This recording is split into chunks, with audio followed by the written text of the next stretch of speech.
नमस्कार, चलिए स्टार्ट करते हैं आज का वीडियो। देखिए आज का वीडियो हमारा है करंट अफेयर्स का वीडियो। ये है हमारा यूपीएससी या स्टेट पीसीएस जो भी हैं और आरओ स्पेशली आरओ यूपी का है 2021 पार्ट 7 है हमारा करंट अफेयर्स का।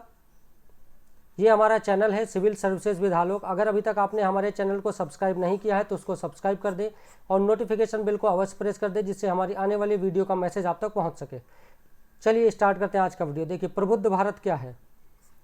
प्रबुद्ध भारत तो ये रामकृष्ण मिशन की मासिक पत्रिका है, मंथली मैगजीन है, ये मासिक पत्रिका है रामकृष्ण मिशन की। स्वामी विवेकानंद ने रामकृष्ण परमहंस के आग्रह पर 1896 में इस पत्रिका का प्रकाशन शुरू किया था। इसका प्रकाशन चेन्नई से होता था, अल्मोड़ा उत्तराखंड से, लेकिन वर्तमान में कोलकाता से इसका प्रकाशन होता है। और इसका उद्देश्य क्या था इस पत्रिका का, तो भारत के प्राचीन आध्यात्मिक ज्ञान को प्रसारित करना।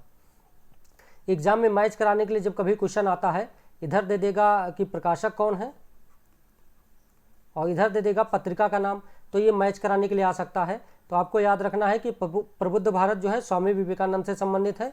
और अगर किसी धर्म की बात करेंगे या मिशन की तो रामकृष्ण मिशन की। रामकृष्ण मिशन की स्थापना 1 मई 1897 को स्वामी विवेकानंद ने की थी। रामकृष्ण मिशन को भारत सरकार द्वारा 1996 में डॉक्टर अंबेडकर राष्ट्रीय पुरस्कार से और 1998 में गांधी राष्ट्र शांति पुरस्कार से सम्मानित किया जा चुका है। 30 जनवरी गांधी जी की पुण्यतिथि पर शहीद दिवस मनाया जाता है, उसको बोलते हैं 30 जनवरी को शहीद दिवस के रूप में मनाया जाता है हमारे देश में। कृष्णदेव सेठी कौन है, तो ये आता है एग्जाम में क्वेश्चन कि अभी हाल ही में जिनका निधन हो गया है, तो इनका भी निधन हुआ है। और ये कौन है, जम्मू कश्मीर संविधान सभा के एकमात्र जीवित सदस्य थे ये, इनका हाल ही में निधन हो गया है। कला उत्सव क्या है, देखिए शिक्षा के क्षेत्र में कला को बढ़ावा देने के लिए केंद्रीय शिक्षा मंत्रालय की पहल पर छात्रों में तर्क शक्ति बढ़ाना, समझदारी बढ़ाना, समस्या सुलझाने की क्षमता बढ़ाना और निर्णायक क्षमताओं को बढ़ाना, इन सभी के लिए जिससे कि किसी छात्र का सर्वांगीण विकास हो सके, ये कला उत्सव शुरू किया गया है। इसका उद्देश्य है माध्यमिक स्तर पर स्कूली छात्रों को कलात्मक प्रतिभा की पहचान करना। कला के अंदर क्या क्या है, संगीत, रंगमंच, नृत्य, दृश्य कला, शिल्पकला, ये सभी कला के जितने रूप हैं सभी को इसमें शामिल किया गया है। राष्ट्रीय शिक्षा नीति जो 2020 की है उसके अनुरूप है ये कला उत्सव। देखिए ये है कला उत्सव। कला उत्सव स्कूल शिक्षा और साक्षरता विभाग, पहले देखिए भारत सरकार है, भारत सरकार के अंतर्गत आता है एक मंत्रालय शिक्षा मंत्रालय।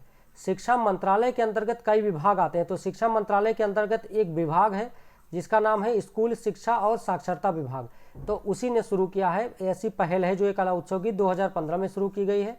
इसका उद्देश्य हम बता ही चुके हैं, माध्यमिक स्तर के विद्यार्थियों की कलात्मक प्रतिभा को पहचानना, उसे पोषित करना, प्रस्तुत करना और शिक्षा में कला को बढ़ावा देना। ये देखिए कला है, इन सब विभिन्न प्रकार की जो कलाएं हैं उन सब का आयोजन इसमें किया था, सबको बढ़ावा देने की बात की जा रही है। ई कचरा क्या है, ई कचरा या इलेक्ट्रॉनिक कचरा। ई कचरा का मतलब कोई सॉफ्टवेयर कंप्यूटर से नहीं है, computer, TV, washing machine, fridge जो आप डेली यूज घर में करते हैं, कैमरा हो गया, मोबाइल हो गया, या इनसे जुड़े विभिन्न उत्पाद और पुर्जे जब चलन से बाहर हो जाते हैं इन्हें ई कचरा कहते हैं। ई कचरा का मतलब ये नहीं कि इंटरनेट पर कुछ कचरा पड़ा है, ई कचरा यही है आपका जो ई वेस्ट है आपका। कंप्यूटर, टीवी जो घर में यूज करते हैं सामान, वही जब चलन से बाहर हो जाता है फेंक देते हैं। 2 श्रेणियाँ होती हैं ई कचरे की, एक है सूचना प्रौद्योगिकी और संचार का कचरा, दूसरा विद्युत और इलेक्ट्रॉनिक्स उपकरण का कचरा। ई कचरा नियम के तहत केवल जो आपका डिसमेंटलर्स हैं, अधिकृत विघटनकर्ता जो हैं और पुनर्चक्रणकर्ता जो रिसाइकलर्स हैं, जिनको ऑथराइज किया गया है, वही ई कचरा को एकत्र कर सकते हैं। भारत का पहला ई कचरा क्लिनिक याद रखिएगा भोपाल में खुला है, भारत का पहला ई कचरा क्लिनिक। देखिए ये ई वेस्ट, बस भारत का कहाँ ई वेस्ट क्लिनिक कहाँ पे है, भोपाल में है।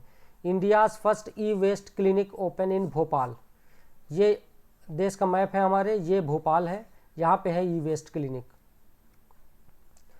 सीपीसीबी पॉल्यूशन कंट्रोल बोर्ड है, सीपीसीबी के अनुसार 2019-20 में 10 लाख टन ई कचरा उत्पादित हुआ है, जो कि 2017-18 के मुकाबले काफ़ी अधिक है। इसमें 7 लाख टन था। पुनर्चक्रण और विघटन क्षमता में बढ़ोतरी नहीं हुई है, रिसाइकिल कम हो रहा है, उसकी क्षमता में बढ़ोतरी नहीं हुई, लेकिन कचरा के उत्पादन में बहुत बढ़ोतरी हो रही है। इसका निपटान तो 95% जो इस कचरे का पुनर्चक्रण होता है, रिसाइकिल होता है, वो अनौपचारिक क्षेत्र के द्वारा जो मतलब अनौपचारिक क्षेत्र है, जैसे कि कोई भी अपने घर में, गांव में या कहीं भी कर लेता है, रजिस्टर्ड नहीं होते हैं ये लोग कहीं भी। अवैज्ञानिक तरीके से कभी जलाकर एसिड द्वारा इनका निपटान किया जाता है। ई कचरा प्रबंधन अधिनियम 2016 क्या कहता है कि उत्पादकों को ई कचरे के संग्रहण और तथा आदान प्रदान के लिए उत्तरदायी बनाया गया है इस प्रबंधन नियम 2016 के तहत। डिपॉजिट रिफंड स्कीम क्या है? निर्माता उपकरणों की बिक्री के समय एक अतिरिक्त राशि वसूलता है जब बिक्री करता है तो, और उपभोक्ता को ये राशि उपकरण लौटाने पर ब्याज समेत लौटा दी जाती है। जब कोई सामान आप खरीदने जाएंगे, आपसे ज़्यादा पैसा ले लिया जाएगा, और फिर जब वही सामान खराब हो जाएगा, आपके चलन से बाहर हो जाएगा, आप उसी दुकान पे वापस देंगे, तो जो एक्स्ट्रा पैसा लिया गया था आपसे ज़्यादा, उसको ब्याज समेत आपको लौटा दिया जाएगा। S-400 ट्रायम्फ मिसाइल सिस्टम क्या है? देखिए, ये है S-400।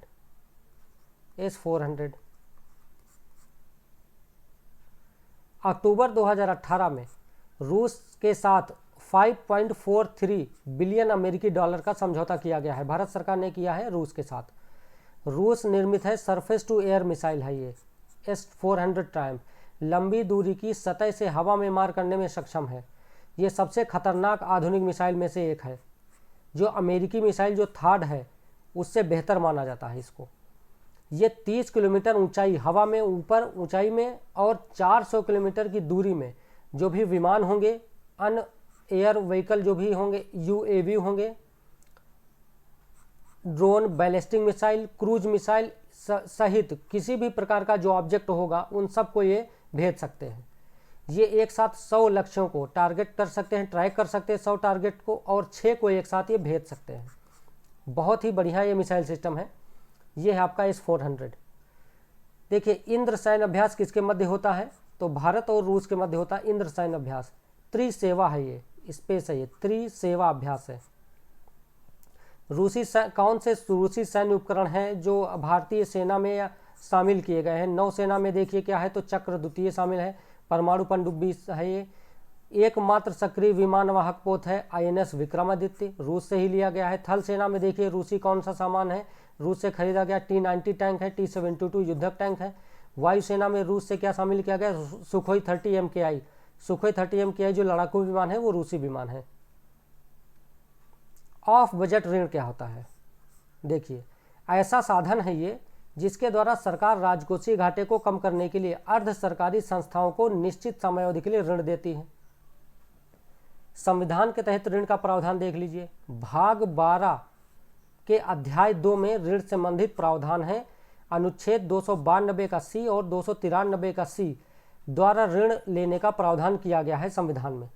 अब आर्टिकल 293(1) क्या कहता है? कहता है कि राज्य विधानमंडल को राज्य की कार्यकारी शक्तियों को ऋण लेने और गारंटी देने में सक्षम बनाने या उनकी शक्ति को सीमित करने के लिए कानूनी अधिकार प्रदान करता है। देखिए, राज्य विधानमंडल हो गया, विधानमंडल में होंगे विधानसभा और लोकसभा, कहीं कहीं लोकसभा है, कहीं कहीं नहीं है, विधानसभा तो होगी ही। अब राज्य विधानमंडल क्या बनाता है? कानून बनाता है। उस कानून को लागू कौन करता है? तो ये कार्यकारिणी या मंत्रिपरिषद जिसे बोलते हैं, तो ये लागू करती है। तो यही कहा गया है जो विधानमंडल है ये उसी कानून बना सकता है मंत्रिपरिषद के लिए कि तुम ऋण ले सकते हो, ऋण की गारंटी दे सकते हो, या ऋण नहीं ले सकते हो, या उसकी शक्ति को सीमित करने के लिए तो राज्य विधानमंडल कानून बना सकता है। अनुच्छेद 292 देखिए, अध्याय 2 संविधान का हमारे हैं, भारतीय संविधान का अध्याय 2 भाग 12, 2 अनुच्छेद इसमें है इंपॉर्टेंट, एक 292 एक 293, 2 अनुच्छेद हैं इसमें। 292 अनुच्छेद क्या कहता है? ये कहता है कि संसद को, वही जो बात राज्य विधानमंडल में थी वही संसद के लिए है, कि संसद को इस बात की, ये अनुच्छेद संसद को ये शक्ति देता है कि वो विधि बनाए, विधि बनाकर जो संघ की कार्यपालिका शक्ति है, जो मंत्रिपरिषद है, उसको भारत की संचित निधि से, भारत की संचित निधि की गारंटी देकर ऋण ले सकता है। मतलब संसद कानून बनाएगा और मोदी जी की नेतृत्व में जो कैबिनेट है उसको कहेगा कि अधिकार करेगा, मतलब उसको एक अधिकार देगा ये कि आप भारत की जो संचित निधि है, कंसोलिडेटेड फंड ऑफ इंडिया, उसको आप कहीं भी गारंटी दे दो इसकी, कि अगर ऋण हम नहीं चुका पाएंगे तो भारत की संचित निधि से चुकाया जाएगा, यही होता है गारंटी। तो उसकी गारंटी पर आप लोन ले सकते हैं, ऋण दे सकते हैं या ले सकते हैं। अनुच्छेद 293 क्या कहता है? आर्टिकल 293 कहता है कि राज्यों द्वारा उधार लेने की बात की गई है। 293 का एक कहता है कि राज्य विधानमंडल को विधि बनाने की शक्ति है किस पे? तो राज्य की कार्यपालिका शक्ति को राज्य के भीतर या राज्य की संचित नीति की गारंटी से ऋण लेने की, यानी कि राज्य विधानमंडल राज्य की कार्यपालिका को विधि बनाकर ये शक्ति दे सकती है कि वो राज्य की जो संचित निधि है उसको कहीं भी गारंटी देकर उसकी गारंटी पर ऋण ले सकती है, ऋण दे सकती है। अनुच्छेद 293 का 2, भारत सरकार राज्य को ऋण देगी या राज्य द्वारा लिए गए ऋण की गारंटी लेगी।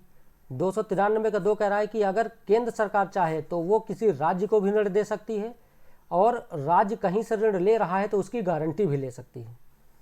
293 का 3 क्या कहता है कि यदि राज्य द्वारा कोई भी स्टेट है वो भारत सरकार से उसने ऋण लिया है और वो ऋण उसने चुकाया नहीं है, ऋण बकाया है, ठीक है, तो वो राज्य भारत सरकार की सहमति के बिना कोई और उधार नहीं ले सकता जब तक वो केंद्र सरकार से परामर्श न ले ले, केंद्र सरकार उसको अनुमति न दे दे तब तक। मतलब अगर राज्य ने केंद्र से ऋण लिया है तो और वो ऋण बकाया है, अभी चुकाया नहीं है, तो बिना केंद्र की अनुमति के वो और दूसरा कहीं से कोई उधारी नहीं कर सकता। ऑफ बजटिंग को समझ सकते हैं। ऑफ बजट फाइनेंसिंग क्या होता है यहाँ समझते हैं। देखिए, मान लीजिए कि ये सरकार का लेखा या हमारा आपका होता है सेम। रेवेन्यू रिसीट है आपकी, राजस्व प्राप्तियाँ, कैपिटल रिसीट है, पूंजीगत प्राप्तियाँ। तो ये हमारी रिसीट है, मान लीजिए 10,000 अमाउंट रेवेन्यू रिसीट से टोटल आया है, तो जो कैपिटल रिसीट है वो आया है 20,000 रुपये। रेवेन्यू एक्सपेंडिचर भी होगा, मान लीजिए उस पर 20,000 खर्च हुआ है, और कैपिटल एक्सपेंडिचर होगा मान लीजिए 40,000। टोटल रिसीट हमारी हमेशा कम आती है, यही होता है राजस्व घाटा। 30,000 मान लीजिए टोटल सरकार की आय है, इनकम है, हर तरह से मिला के सरकार के पास जो आय आती है वो 30,000 रुपये है, और सरकार का खर्च जो है वो 60,000 रुपये है, ठीक है। रेवेन्यू इस पे एक्सपेंडिचर में सबसे ज़्यादा खर्च जो होता है वो सब्सिडी, रेवेन्यू मतलब खा पी के ख़त्म कर दिया, उससे भविष्य में कोई आय नहीं होती है। कैपिटल एक्सपेंडिचर का मतलब होता है कोई इन्वेस्टमेंट, जैसे इंफ्रास्ट्रक्चर बनाए, कोई रोड बनाए जिससे भविष्य में कोई आय होगी, कोई मतलब औद्योगिक इकाई स्थापित किए जिससे भविष्य में कोई आय होगी, तो ये इन्वेस्टमेंट होता है। और रेवेन्यू का मतलब होता है खा पी के ख़त्म कर दिए, भविष्य में कोई आय नहीं होगी। तो देखिए, टोटल सरकार की आमदनी हुई है 30,000 रुपये की, होनी है साल में, और खर्च उसका 60,000 का है। तो फिजिकल डेफिसिट क्या होता है कि टोटल जो आपका खर्च होना है उसमें से जितनी इनकम है, हमारी जितनी आय होनी है वो घटा देंगे, तो हमारा जो घाटा आएगा कितना आएगा? 30,000 का आएगा। इसी को हम बोरोविंग करेंगे। बोरोविंग का मतलब यही उधार लेंगे हम बाहर से, और ये जो हम जितना उधार लेते हैं उसी को हम बोलते हैं राजकोषीय घाटा है ये। मतलब सरकार अपने खर्चे को पूरा करने के लिए, अपने खर्चे को पूरा करने के लिए जितना ऋण लेती है उसी को हम बोलते हैं राजकोषीय घाटा। FRBM एक्ट भारत का क्या कहता है? ये कहता है कि जो राजकोषीय घाटा है वो GDP के 3% होना चाहिए। मतलब कि घाटा अधिक 3% होगा तो इकोनॉमी अच्छे से ग्रो करेगी। घाटा में ग्रो करने का मतलब क्या है कि देखिए, घाटे का मतलब ये है कि हम इन्वेस्टमेंट अच्छा कर रहे हैं, और घाटे में अगर ज़्यादा योगदान कैपिटल एक्सपेंडिचर का है तब तो बढ़िया है, क्योंकि इसका मतलब है कि भविष्य में उससे आय होगी, ठीक है। तो अगर राजकोषीय घाटे में कैपिटल एक्सपेंडिचर अधिक है, उसका योगदान अधिक है, तब तो ये राजकोषीय घाटा ठीक है आपके लिए। और अगर रेवेन्यू एक्सपेंडिचर अधिक है तब तो राजकोषीय घाटा आप पूरा नहीं कर पाएंगे, फिर तो दिक्कत है। तो FRBM एक्ट कहता है राजकोषीय घाटा GDP के 3% होना चाहिए, इकोनॉमी के लिए अच्छा है, और डेब्ट टू GDP रेशियो जो है वो 40% होना चाहिए, ठीक है। तो ऑफ बजट फाइनेंसिंग क्या है? यदि सरकार उधार लेती है, मान लीजिए बजट घाटा तो आएगा ही, तो बजट जो घाटा होता है, जो सरकार अपने व्यय को, खर्च को पूरा करने के लिए उधार लेती है, उसे हम बोलते हैं फिजिकल डेफिसिट राजस्व घाटा। अब यदि सरकार उधार लेती जाएगी तो उसका फिजिकल डेफिसिट राजस्व घाटा बढ़ता जाएगा। इसलिए अब सरकारें डायरेक्टली किसी संस्थान या कंपनी को उधार लेने के लिए कह देती हैं, अपना खुद ऋण नहीं लेंगी, किसी संस्थान को कैसी कोई कंपनी बना देगी सरकार, SPV स्पेशल पर्पज़ व्हीकल होगा, कोई कंपनी बना देगी, वो कहेगी तुम फलानी चीज़ को, मतलब एक कंपनी बनेगी, मान लीजिए कोई ये कंपनी FCI जैसे कंपनी बन गई, ठीक है। अब FCI से कहा गया कि तुम मार्केट से खरीदो, ऋण ले लो, मार्केट से ऋण ले लो और फिर भुगतान करो। तो अब जब मार्केट से ऋण FCI ले रही है, सरकार तो ले नहीं रही, लेकिन काम सरकार का ही हो रहा है, तो ये किसके हिस्से में आएगा? जो फिजिकल डेफिसिट होगा ये आएगा आपके FCI के खाते में, तो ये सरकार के खाते में नहीं जाएगा, इस प्रकार से सरकार ये दिखाएगी कि हमारा फिजिकल डेफिसिट कम है, और सरकार गारंटी दे देगी एफसीआई को कि अगर एफसीआई ऋण लेती है और वो जमा नहीं कर पाती तो हम उसको भुगतान करेंगे, तो कोई भी ऋण दे देगा।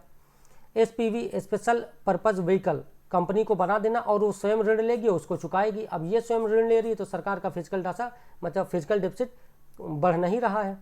सीएजी ने ऑफ बजट फाइनेंसिंग को एक सीमा तक ही अनुमति देने की बात सरकार से कही है, क्योंकि एक सीमा से अधिक अगर ऑफ बजट फाइनेंसिंग का मतलब होगा कि डायरेक्ट सरकार ऋण नहीं ले रही, सरकार कंपनियां बना दे रही है और वो कंपनियां ऋण लेंगी और उसी ऋण को चुकाएंगी अपनी आमदनी से जो भी होगी। अब अगर ये अधिक हो जाएगा तो सरकार हर चीज़ के लिए कंपनी बना देगी और सारी कंपनियां ऋण लेके बैठ जाएंगी, उसके बाद वो फेल हो जाएंगी तो सारा ऋण, जैसे कि बैंकों का एनपीए है, होता क्या है कि एनपीए वो बैंकों ने किसी को भी दे दिया लोन, अब वो लोन जानते हैं चुका नहीं पाएगा लेकिन दे दिया, उसके बाद क्या होगा, सरकार उस लोन को भरे नहीं तो बैंक बैठ जाएगी, बैंक बैठ जाएगी तो इकोनॉमी चरमरा जाएगी। इसलिए यही हाल इसका भी होगा। अगर ज़्यादा ऑफ बजट फाइनेंसिंग को प्राथमिकता दे दी जाएगी तो सरकार हर काम के लिए एक नई कंपनी बना देंगी और वो कंपनी क्या करेगी, ऋण ले लेगी और वो कंपनी डूब जाएगी, सरकार को ऋण चुकाना पड़ेगा, बात वही आ जाएगी। KIIFB क्या है? Kerala infrastructure investment fund board. इसकी स्थापना KII फंड का मैनेजमेंट करने के लिए 1999 में की गई थी। इसका उद्देश्य क्या है, तो केरल राज्य में महत्वपूर्ण और बड़े बुनियादी ढांचा परियोजनाएं हेतु निवेश प्रदान करना। जो केरल में बड़े बड़े परियोजनाएं हैं उनके लिए इन्वेस्टमेंट लाना, निवेश प्रदान करना।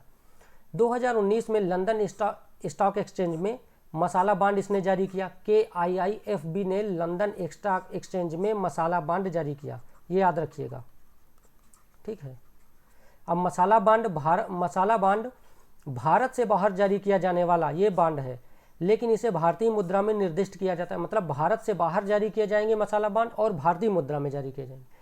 KIIFB ने बांड जारी कर ऋण जुटाया है, मतलब बॉन्ड जारी करेंगे तो जब आप किसी को बॉन्ड देंगे तो वो आपको उसको बदले बांड के बदले आपको ऋण देगा। जैसे NSE, आप NSE या KVP खरीदने जाते हैं तो आप क्या करते हैं, एक बॉन्ड लेके आते हैं NSE या KVP का, उसके बदले आप सरकार को ऋण देते हैं, तो वही है ये। और इस ऋण को क्या है, KIIFB ने बॉन्ड जारी कर ऋण जुटाया है और जिसे पेट्रोलियम उपकर, पेट्रोलियम पे सेस लगा देंगे, उपकर और मोटर वाहन कर के माध्यम से चुकाया जाएगा।